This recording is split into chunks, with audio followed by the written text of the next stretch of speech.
नमस्कार दोस्तों, ज्योतिष का सफर में आप सभी भाई बहनों को नरेश गांधी का सादर प्रणाम। यह हमारा 472वां एपिसोड है जिसका नाम है सास बहू और बेटा। दोस्तों, हमारे इस एपिसोड के नाम से ही आप समझ गए होंगे कि आज आप बहुत कुछ नया जानने वाले हैं। सास शब्द ही डेंजरस है। यह शब्द बहुओं के लिए आज से नहीं, सदियों से परेशानी का सबब बना हुआ है। इसका कारण यह है कि सास बहू में थोड़ा जनरेशन गैप होता है, क्योंकि सास और बहू की विचारधारा अलग अलग होती है। यहाँ दोनों में पुराने और नए विचारों की टक्कर होती रहती है। यहाँ सास ये सोचती है कि जो सुख मेरी सास ने मुझे नहीं दिया वह सुख मेरी बहू को भी नहीं मिलना चाहिए। और आज की पीढ़ी पढ़ी लिखी है और यहाँ पढ़ी लिखी बहुएं जो स्वतंत्र ख्यालात की होती है और समझदार भी होती है, लेकिन दोनों की नोकझोंक का कारण मातृत्व होता है। सास जो माता है वह सोचती है कि मैंने बेटे को बड़ा किया, उसे पढ़ाया लिखाया और बेटे की शादी होते ही वह बहू का बन गया, बहू ने मेरे बेटे को छीन लिया है। ऐसी माता की सोच सास बहू के रिश्ते में दरार उत्पन्न करती है और यह दरार एक दिन खाई में बदल जाती है। यहाँ बहू अपने पति पर हक जताती है और सास यानी माता अपने बेटे पर हक छोड़ना नहीं चाहती है। यहाँ बेटे की हालत फुटबॉल जैसी हो जाती है। बेटा निर्दोष होते हुए भी दोनों तरफ से मार खाता है। यह बड़ी विचित्र और दयाजनक स्थिति होती है। कभी कभी बेटे को अपने शादी करने पर भी अफसोस होने लगता है। बेचारा बेटा सास और बहू की लड़ाई में वक्त की मार सहता रहता है। सास बहू में ऐसा क्यों होता है? क्या कारण है? क्या इसके लिए हमारी कुंडली के ग्रह जिम्मेदार है? आइए इस कुंडली के माध्यम से इसे समझने का प्रयत्न हम करते हैं। वीडियो को लाइक करें, शेयर करें और हमारे चैनल ज्योतिष का सफर को सब्सक्राइब करें। धन्यवाद। आपके सामने उदाहरण कुंडली मेष लग्न की हम प्रस्तुत कर रहे हैं। सबसे पहले हम सास के विषय में जानेंगे। समझ लीजिए कि यह मेष लग्न की उदाहरण कुंडली बहू की है। कुंडली में सप्तम स्थान पति का है और पति से चौथा स्थान पति की माता का होगा, यानी 10वां स्थान सास का होगा। इस कुंडली में 10वें के मालिक बनते हैं शनि। आपको अपनी कुंडली के 10वें के मालिक को समझना है, क्योंकि ये स्थान आपकी सास का रहेगा। बहू की कुंडली में 10वें का मालिक, जैसे इस कुंडली में 10वें के मालिक शनि है, जिसे हम आपको दिखाएंगे 6ठे, 8वें और 12वें स्थान में। तो 10वां स्थान जो सासू का है उसके मालिक यदि 6ठे, 8वें या 12वें बैठा होगा, आपको अपनी कुंडली के 10वें के मालिक को 6ठे, 8वें और 12वें समझना है।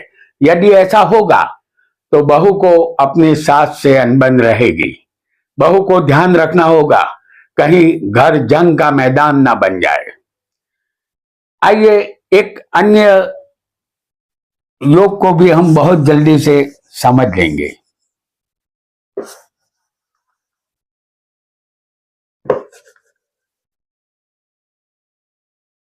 बहू की कुंडली में 10वां स्थान जो उनकी सास का होता है, वह यदि पाप कर्तरी में होगा, फंसा होगा, तब भी सास बहू में अनबन रहती है।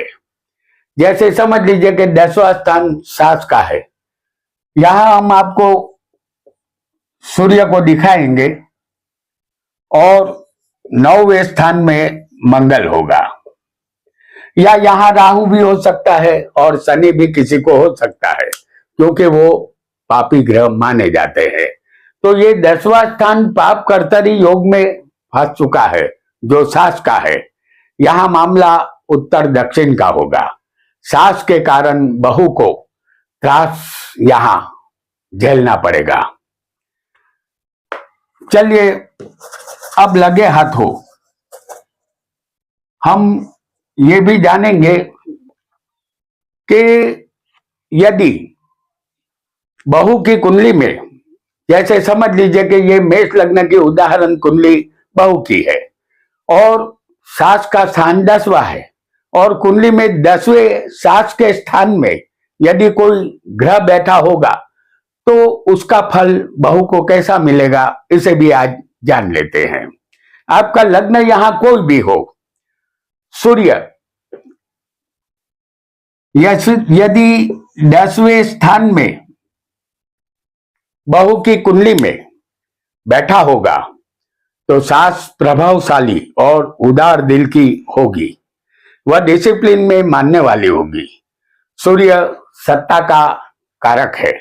वह सत्ता चलाने की शौकीन होगी और वह सत्ता वह बहू पर चलाएगी। सास यहां अहंकारी होगी। यहां बहू को नम्रता के गुण धारण करने चाहिए। यहां गाड़ी का पटरी पर चलना थोड़ा मुश्किल होगा, फिर भी कोशिश करने वालों की कभी हार नहीं होती। ये बात आपको ध्यान में रखनी होगी। आपका लग्न यहां कोई भी हो, बहू की कुंडली में 10वें यदि चंद्र बैठा होगा, जैसे हम यहां दिखा रहे हैं 10वां स्थान आपकी सास का होगा, तो 10वें चंद्र होगा तो आपको श्रेष्ठ सास मिलेगी और आप श्रेष्ठ बहुरानी बनेगी। वह हर कार्य को तेजी से करेगी। वह खुद तो सुंदर होगी ही, उसका दिल भी सुंदर होगा, क्योंकि चंद्र माता है। आपकी सास आपको बहू नहीं बेटी समझेगी। सास बहू यहां दो सहेलियों की तरह रहेगी। और यदि इस स्थान में आपका लग्न यहां कोई भी हो, बहू की कुंडली में 10वें सास के स्थान में यदि मंगल होगा, तो मंगल को सेनापति कहते हैं। ये सास का स्थान है और 10वें स्थान में यहां यदि किसी भी बहू की कुंडली में मंगल होगा तो यहां बहू को सावधान हो जाना है। मंगल को सेनापति कहते हैं। मंगल अपनी पूरी सेना को अपने वश में रखता है। सास क्रोधी और तामसी स्वभाव की होगी। सास बहू को यहां वश में रखने का प्रयत्न करेगी। यदि बहू सास के मुताबिक नहीं चलेगी तो दोनों को प्रॉब्लम होगी।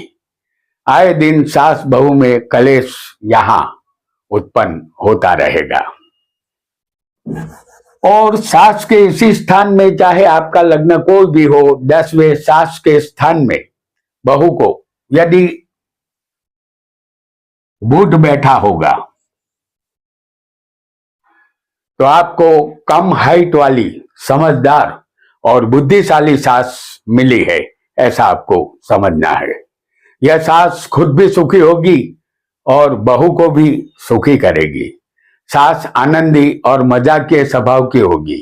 यहां संसार का सुख सास बहू दोनों को मिलेगा। एक बात का ध्यान अवश्य रखें, बुध के साथ 10वें कोई पाप ग्रह नहीं होना चाहिए, अन्यथा बुध पाप ग्रह के साथ पापी बन जाता है। ऐसा होने पर फल में थोड़ा फर्क आएगा। एक अन्य ग्रह को भी हम बहुत जल्दी से जान लेंगे। आपका लग्न यहां कोई भी हो, बहू की कुंडली में 10वें सास के स्थान में यदि गुरु बैठा होगा तो आप अपने आप को खुश नसीब समझे, तो इसमें कोई बुराई नहीं है। गुरु ज्ञान के कारक है। यहाँ सास बहू की जोड़ी नंबर 1 होगी। यहाँ बहू को सास बहुत ही समझदार और सुलझे हुए ख्यालात की मिलेगी। सास भगवान की सेवा पूजा करने वाली और आस्तिक होगी। बहू सास का प्रेम हासिल कर पाएगी। दोनों का जीवन यहाँ सुखी बनेगा। एक अन्य ग्रह को भी हम यहाँ जानेंगे। आपका लग्न कोई भी हो, बहू की कुंडली में यदि शुक्र 10वें बैठा होगा, जैसे हम यहाँ आपको दिखा रहे हैं, शुक्र 10वें सास के स्थान में होगा तो सास थोड़ी फैशनेबल और मॉडर्न जमाने की होगी। वैभवी जीवन सास को पसंद होगा। सास और बहू एक साथ शॉपिंग के लिए घर से निकलेगी और साथ ही घर लौटेगी। दो सहेलियों की तरह। उनको देखकर कोई भी यही समझेगा कि ये दोनों माँ बेटी है। बहू का जीवन यहाँ धन्य बनेगा और ये कहने की जरूरत नहीं है कि सास भी यहाँ सुखी बनेगी। आइए एक अन्य ग्रह को भी हम बहुत जल्दी से समझ लेंगे। यदि आपका लग्न कोई भी हो, बहू की कुंडली में 10वें सास के स्थान में यदि शनि बैठा होगा तो आपकी सास हर कार्य को धीमी गति से करेगी, फिर भी वह अपने काम में उस्ताद होगी। उसके पास अनुभव का ज्ञान होगा। वह कम पढ़ी लिखी हो सकती है, उसे बहू के साथ तंता फसाद करना अच्छा लगेगा। बहू के विरुद्ध षड्यंत्र भी ये सास रच सकती है। धीरज का गुण उसमें होगा। षड्यंत्र के परिणाम के लिए वह इंतजार भी कर सकती है। यहाँ सास से कोई भी अच्छी उम्मीद नहीं रखी जा सकती। सास बहू का जीवन दुख से यहाँ भरा रहेगा। और यदि आपका लग्न कोई भी हो, बहू की कुंडली में 10वें यदि सास के स्थान में राहु बैठा होगा तो आपकी सास मायावी होगी। उसे पहचानना आपके लिए मुश्किल होगा, क्योंकि राहु एक मायावी ग्रह है। ऐसे लोग भोली सूरत, दिल के खोटे होते हैं। वह खरी खोटी बात कहकर अपने बेटे को वश में रखेगी। सास में नीचता के दर्शन बहू को होंगे। यहाँ सास बहू दोनों का सुख कोसों दूर रहेगा। यहाँ सुख मिलेगा ऐसा सोचना बेमानी होगा। और यदि आपका लग्न कोई भी हो, 10वें सास के स्थान में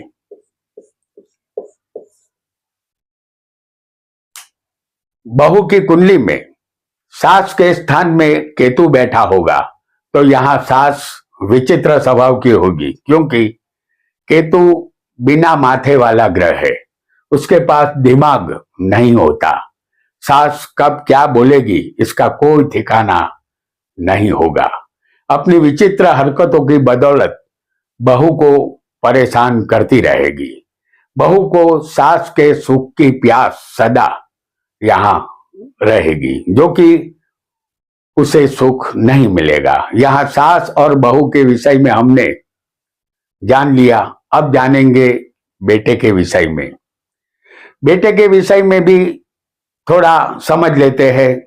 आपके सामने यहाँ हमने उदाहरण कुंडली मेष लग्न की बनाई है। ये एक बेटे की कुंडली है, ऐसा आपको समझना है। किसी भी बेटे की कुंडली में लग्नेश, जैसे इस कुंडली में लग्नेश मंगल है, जो हम आपको दिखाएंगे 4थे स्थान में। किसी भी बेटे की कुंडली में यहां समझिए कि लग्नेश 4थे बैठा होगा, माता के स्थान में होगा। जैसे इस कुंडली में लग्नेश मंगल है, जो हमने आपको 4थे स्थान में दिखाया है। यदि ऐसा होगा तो बेटा मातृभक्त होता है, माता की हर कही बात पर अमल करता है।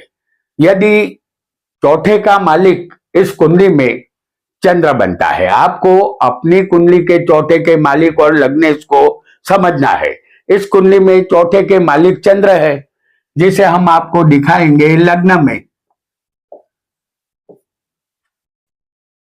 तो लग्नेश चौथे है मंगल, और चौथे का मालिक चंद्र यहां लग्न में होगा, तब भी वह बेटा माता का आज्ञाकारी बनता है।